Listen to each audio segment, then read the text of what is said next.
मातरो यभवन, ये किस धर्म के मेरे माता पिता, न मालूम कितनी बार ये मेरे माता पिता बने, कितनी बार मैं इनका माता पिता बना। ये तो कर्म के अनुसार चक्र चलता रहता है। राजा को वैराग्य हुआ, फिर उन्होंने शेष तोषणी महाविद्या का उपदेश दिया, उससे उसको दिव्य विद्याधर की योनि प्राप्त हो, चित्रकेतु में।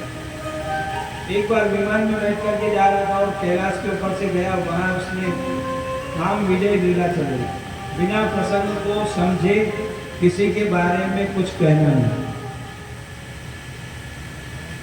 राजा ने देखा इतने लोग बैठे, तो भगवान शंकर को जरा भी ऐसा कुछ बोल दिया। भगवान शिव तो माथे पे ज्ञान गंगा रखते, इसलिए उन्होंने ठीक है बोलते होंगे, लेकिन माताओं के कान बड़े थे। पार्वती ने कहा माने यूं कही दो, ये इतने बड़े बड़े ऋषि मुनि बैठे, ब्रह्मादि देवता बैठे, ये कुछ नहीं बोल रहे, और ये देखो तो इस विमान में बैठने लायक नहीं है। साफ बोली, नीचे आया तो कहा माता जी आपने जो गुस्सा किया कोई बात नहीं, मैं उसको माथे चढ़ाता हूँ, मैं उसको अस्वीकार नहीं कर रहा हूँ, लेकिन मैं जहाँ भी जाऊँ मुझे भगवान की याद हमेशा बनी रहे, भले मैं राक्षस की जाऊँ कहीं भी जाऊँ। तो इसलिए वो पार्वती भगवान शिव के आशीर्वाद से, भगवान पार्वती के आशीर्वाद से राक्षस होने के बाद भी उसको भगवान की याद करनी है। ऐसा चित्रकेतु का आख्या। उसके बाद अदिति माता के सविता इत्यादि के पुत्र हुए, उनका वर्णन, और दिति माता ने पुंसवन व्रत किया, कश्यप जी की सेवा की, पति की सेवा करना, बहुत मीठी वाणी से, बहुत अच्छे प्रकार से सेवा करते करते बहुत दिन हो गए। तो एक दिन कश्यप जी उससे बहुत खुश हो गए। तो क्या तेरी इच्छा है, तो क्या चाहती है? आप मेरे को वचन दो, मैं जो मांगूंगी आप दोगे। क्या अच्छा किया, हाँ कर ली। फिर वो बोली कि पुत्रम इंद्र हनम ऋणे, इंद्र को मारने वाला बना।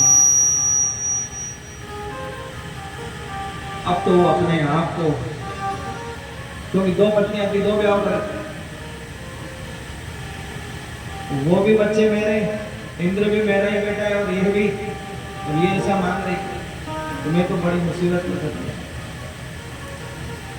तब उन्होंने एक युक्ति, उन्होंने इसको एक व्रत बताया, और उस व्रत के आधार से भैया का 1 वर्ष तक ये व्रत करना पड़ेगा। पुंसवन,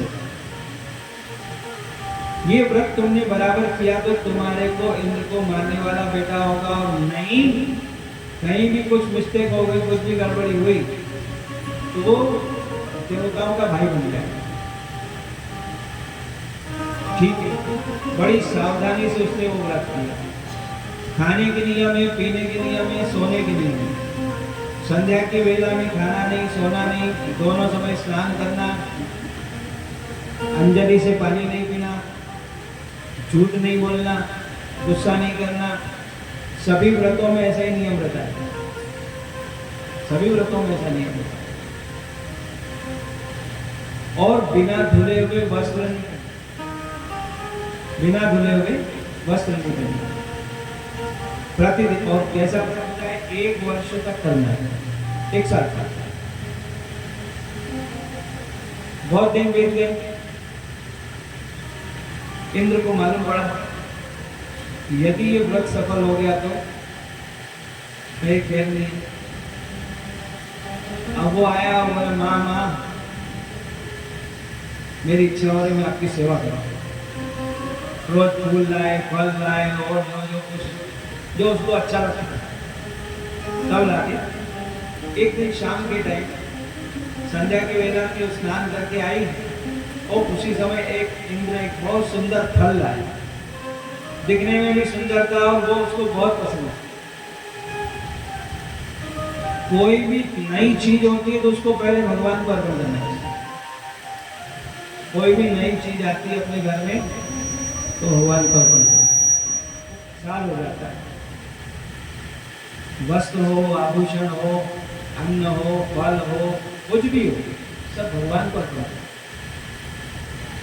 उसको करना यही चाहिए था, लेकिन देखा तो उनके तो एकदम मुंडा में पानी हो गया, बहुत फैल मत बस।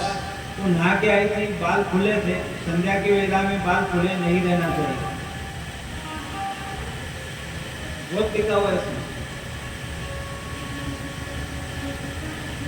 और बिना ओढ़ने के घर के बाहर नहीं जाना, ऐसा लिखा है इसमें। बाल खुले थे और नियम था कि उत्तर दिशा में, अमुक अमुक दिशा में सिर नहीं होना चाहिए।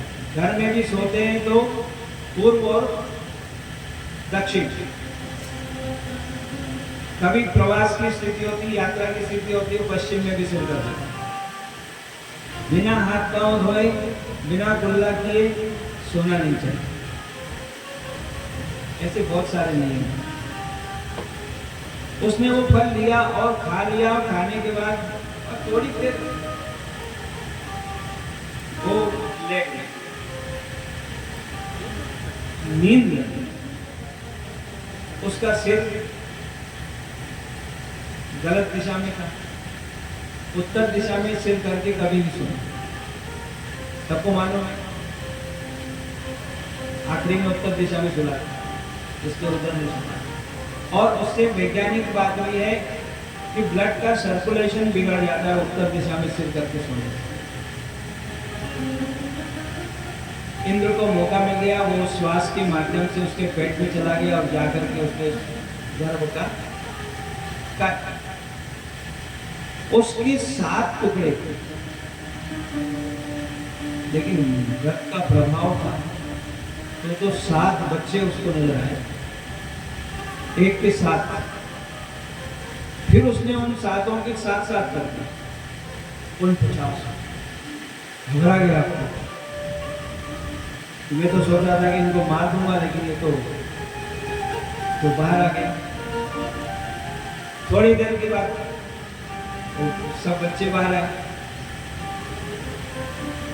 तो दीदी ने पूछा, अरे ये क्या हुआ? इंद्र सच बताना, क्या बात है, झूठ मत बोलना। क्या माँ को तो बड़ा स्वार्थी हो, तो मैंने ऐसा किया, वो इस प्रकार से इतने बच्चे हो गए। तो उसने कहा, भाई तुम मेरे पेट में गए, इसलिए तुम भी मेरे पेट में हो, तुम्हारे भाई हो, इन सबको तुम स्वर्ग में मिला। वो 49 प्रकार के मरुद, 49 प्रकार की वायु, वो देवता। अब उसके बाद में युधिष्ठिर की और नारद जी का संवाद है। उसमें उन्होंने पूछा कि भगवान हमेशा पक्षपात करते हैं, देवताओं का पक्ष लेते हैं और राक्षसों को मारते हैं। तो सुखदेव जी महाराज राजा परीक्षित को सुना रहे हैं और नारद जी युधिष्ठिर जी को सुना रहे हैं।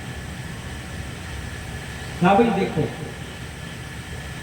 जो जिस भावना से भगवान का स्मरण चिंतन करता है, भगवान भले ही उनको मारते हैं, लेकिन मारने के बाद उनको अपने लोक में भेजते हैं। पहले भी